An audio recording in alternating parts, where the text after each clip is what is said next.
Salom do'stlar, Antiqa Olam kanaliga xush kelibsiz. Hindiston jahondagi eng sehrli va g'aroyib mamlakatlardan biri ekanligiga hech kim shubha qilmasa kerak. Bugungi lavhamiz Hindistondagi g'aroyib va qiziqarli voqealar to'g'risida bo'ladi.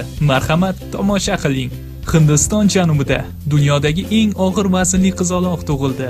Yangi tug'ilgan chaqaloqning vazni 6,8 kilogramni tashkil etdi. Qizaloqning onasi uni jarrohlik yo'li bilan dunyoga keltirgan. 19 yoshli Nantining o'zi ham birinchi farzandi. Bu darajada katta vaznda tug'ilishni xayoliga ham keltirmagan. Hozirda Ginnesning rekordlar kitobiga kirishi kutilayotgan bu qizaloq shifokorlar nazorati ostida. Buni qarangki, Hindistonda 72 yildan beri ovqat yemaydigan, hattoki suv ham ichmaydigan qariya yashar ekan. Yaqinda 83 yoshga kiradigan hindistonlik Prahlad Jani 2003-yildayoq butun dunyoga mashhur bo'lgan edi. Uni tibbiy tekshiruvdan o'tkazgan hindistonlik vrachlar bu favqulodda holat ekanligini ma'lum qilishgan. Qariya haqiqatdan ham 11 yoshdan beri ovqat yemaydi, suv ham ichmaydi. 2003-yilda qariya 10 kunga gospitalga tekshiruv uchun yotqizilgan. Ammo tibbiyot va dunyo ilm fani bu sirning tagiga yeta olmadi. Qariyani hatto tabiiy ehtiyojlar ham bezovta qilmaydi. U so'nggi marta 1940-yilda 11 yoshda hojatga chiqqan. Shundan buyon bunga ehtiyoj sezmagan. Hindistonning Chennay shahrida amerikalik qo'shiqchi Michael Jacksonning 3 metrlik haykali qurilgan. Bu haykalni Michael Jacksonning ashaddiy muxlisi bo'lmish hindistonlik Chandra Sekaram 6 nafar haykaltaroshga buyurtma berib, qora granit toshdan yasatgan. Chandra Sekaramning ma'lumot berishicha, u Michael Jacksonning haykalini AQShga, uning oilasiga berib yuborishni niyat qilgan, ammo bu orzusini ro'yobga chiqara olmagan. Bunga sabab Michaelning oila a'zolari uning taklifiga javob bermagan.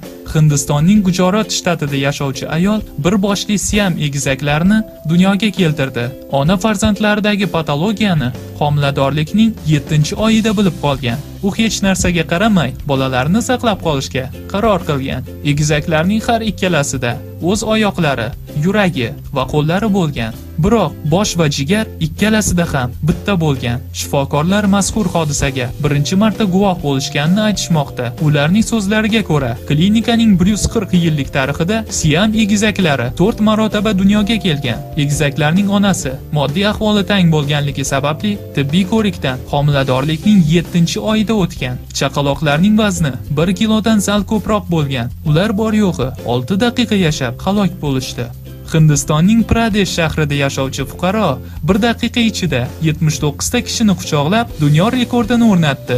Krishna Kumar dunyo miqyosidagi rekordni o'rnatishi uchun mahalliy maktabning 88 nafar o'quvchisi unga ko'maklashdi. Krishna 60 soniya ichida 79 ta kishini quchoqlashga muvaffaq bo'ldi. Hindistonlik Amar Bharati 43 yildan beri qo'lni yuqoriga ko'targan holda yashab kelmoqda. U ruhiy e'tiqod yo'liga kirishdan avval Yangi Dehlida qotib bo'lgan. 1973-yilda u Shiva xudosi sharafiga va shundan buyon og'riq, deformatsiyalarga qaramay qo'lni pastga tushirmadi. Oradan shuncha vaqt o'tib, uning qo'li teri bilan qoplangan, foydasiz suyakka aylanib qolgan. Do'stlar, qiziqarli ma'lumotlarni o'tkazib yubormaslik uchun obuna bo'lish tugmasini bosing hamda like bosishni unutmang. Xayr, salomat bo'ling.